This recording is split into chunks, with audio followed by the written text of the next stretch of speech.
Hello dear students, आज का हमारा सवाल है समांतर श्रेणी 9, 17, 25, 33 के कितने पदों का योग 636 होगा। यानी कि पदों का योग दे रखा है, समांतर श्रेणी दे रखी है, तो कितने पदों का यानी कि पदों की संख्या हमें ज्ञात करनी है। और एक बात समझनी है आपको कि कोई भी सवाल कई तरह से पूछा जा सकता है। अभी इसी सवाल को हम आपके सामने एक और तरह से भी कह सकते थे कि 636 योग प्राप्त करने के लिए समांतर श्रेणी 9, 17, 25, 33 के कितने पद लेने चाहिए। ये भी सवाल बन गया, सवाल है वही। चलिए इसका हल शुरू करते हैं। सबसे पहले हम वो लिखेंगे जो सवाल में दे रखा है, कितने पदों का योग यानी योग दे रखा है। तो समांतर श्रेणी में n पदों का योग के लिए हम लोग SN यूज़ करते हैं। तो पदों का योग दे रखा है 636। ठीक है।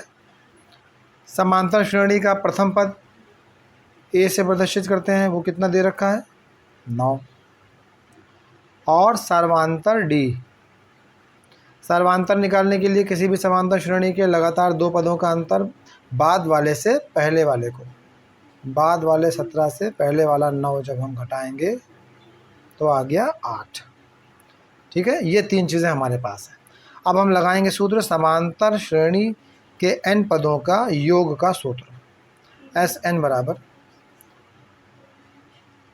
n/2 बड़े ब्रैकेट में 2a plus n-1 into d bracket close. अब हम इसमें मान रखने जा रहे हैं, पदों का योग है 636, SN की जगह पे हम लिखेंगे 636 बराबर n हमें निकालना है, ऐसे ही उतार देंगे, इंटू ब्रैकेट में 2 इंटू a का मान 9 है, a के स्थान पर a का मान रख दिया, n-1 ऐसे उतार देंगे, इंटू d कितना है यहाँ पे सार्वंतर 8 गुणे 8 ब्रैकेट क्लोज। अब इसको और आगे हल करते हैं।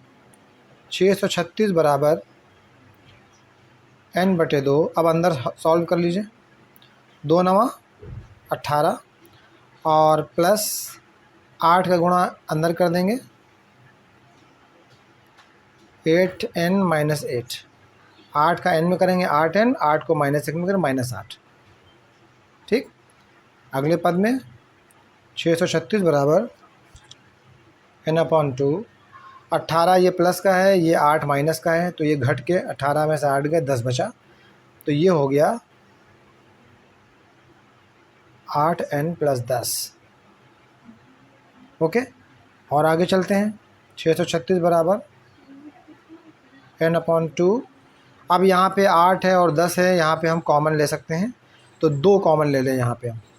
ठीक है, इन दोनों में से 2 कॉमन निकाला जा सकता है, तो गुणे 2 कॉमन लेने के बाद ब्रैकेट के अंदर यहाँ 4, जो 8n था ये 8 है, 2 कॉमन बाहर निकाल लिया, 2 चौको 8 होता है, यहाँ बचा 4n प्लस 10 में से 2 कॉमन ले लिया, 2 पंचे 10 यानी अंदर बचा 5। ठीक है, तो ऊपर का 2 और नीचे से 2 क्या हो गया, कैंसिल हो गया। और आगे हल करने पर 636 बराबर, अब ये जो n है इसका अंदर गुणा हो जाएगा, मल्टीप्लाई हो जाएगा, 4n में n का होगा तो ये आएगा 4n² प्लस n का 5 में हो जाएगा तो आ जाएगा 5n। ओके, अब हम एक काम करते हैं, LHS को RHS और RHS को LHS कर देते हैं, साइड दोनों तरफ के चेंज कर देते हैं, इससे कोई फ़र्क नहीं पड़ता। 4n² प्लस 5n बराबर 636 को हम इधर कर देते हैं।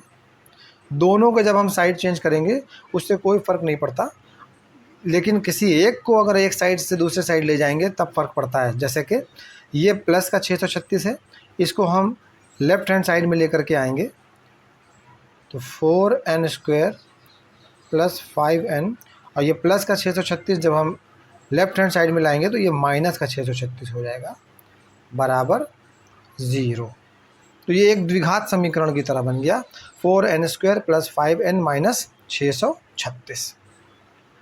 क्लियर। अब यहाँ पे इसके आगे से ज़रूरत पड़ेगी हमें गुणनखंड करने की। पीछे की क्लासेस में आप गुणनखंड सीख करके आए हैं।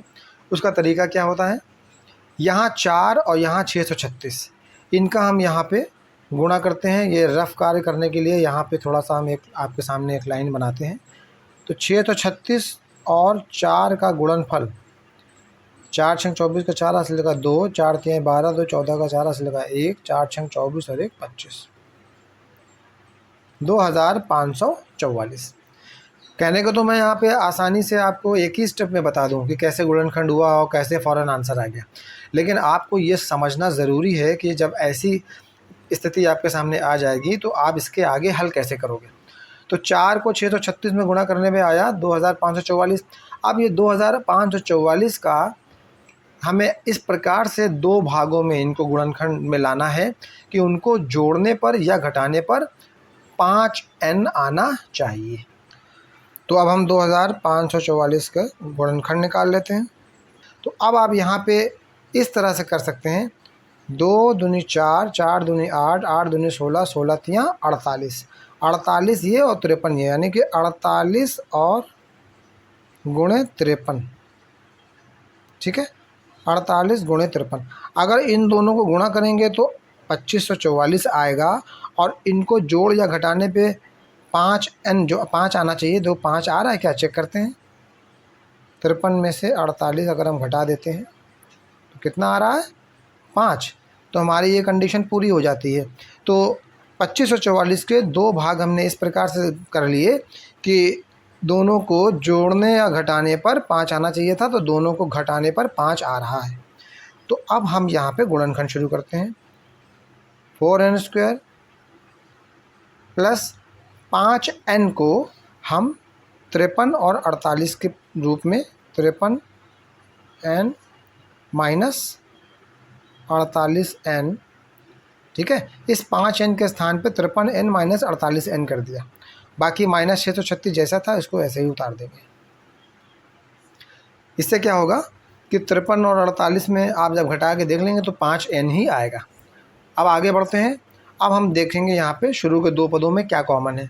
इन दोनों पदों में कॉमन है n, तो केवल n कॉमन ले सकते हैं इसमें से। 4n² था, केवल एक n बचा, और यहाँ से n कॉमन ले लिया तो केवल क्या बचा, 53। ओके, अब इन दोनों पदों में चिन्ह पहले देख लें, माइनस का चिन्ह दोनों में है तो माइनस, ठीक है, कॉमन। और 48 और 636 में हम क्या कॉमन ले सकते हैं, यहाँ पे 12, ठीक है, 12 कॉमन लेते हैं हम यहाँ पे। तो ये बन जाएगा 12 का 48 से भाग करेंगे, 12 चौको 48, अंदर बचा 4n, माइनस जब हम कॉमन लेंगे तो अंदर ये जो माइनस है ये किस में चेंज हो जाएगा, प्लस में। अब 12 को 636 में, तो 12 को 636 में कॉमन लेने पे क्या बचेगा, यहाँ 12 को 636 में भाग दे के देखिए, 12 पंजे 60, 3 बचा, और 12 तियाँ 36, पूरा पूरा कट गया, कितना आ गया, 53। तो यहाँ पर 636 में 12 कॉमन लेने पर 53 बचा, ब्रैकेट क्लोज, बराबर 0। अब यहाँ पर जो 4 पद थे, अब ये समीकरण 2 पदों में आ गया, एक पूरा पद ये, एक पूरा पद ये। अब ध्यान से देखेंगे इन दोनों पदों में भी कुछ कॉमन है, ठीक पहचाना आपने, 4n प्लस 53, 4n प्लस 53 इन दोनों में कॉमन है, तो नहीं ये अब हम कॉमन निकालने जा रहे हैं। 4n plus 53, 4n plus 53। जब ये कॉमन ले लिया हमने इन दोनों से, तो ध्यान से आप देखेंगे क्या बचा हमारा, n माइनस 12, तो क्या बचेगा ब्रैकेट में, n माइनस 12, और बराबर 0, बराबर 0। तो ये समीकरण इस रूप में आ गया। अब यहाँ से आगे बढ़ने से पहले हमें ये ध्यान देना है, या तो ये पद 0 हो तब तो ये समीकरण की शर्त पूरी होगी, या तो ये पद 0 के बराबर हो।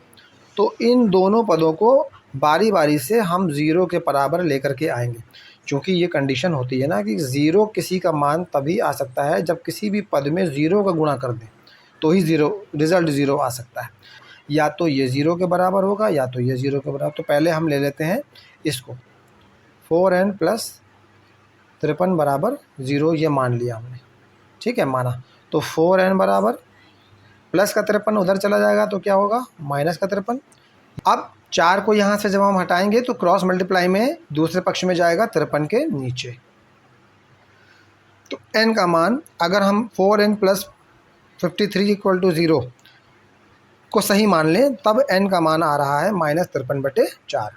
ठीक है। अब दूसरी कंडीशन क्या है, n -12 बराबर 0 अगर है तो, अगर ये 0 के बराबर होगा तब n का मान कितना आ जाएगा, ये -12 हम उधर ले जाएंगे तो क्या बन जाएगा, +12। ठीक है।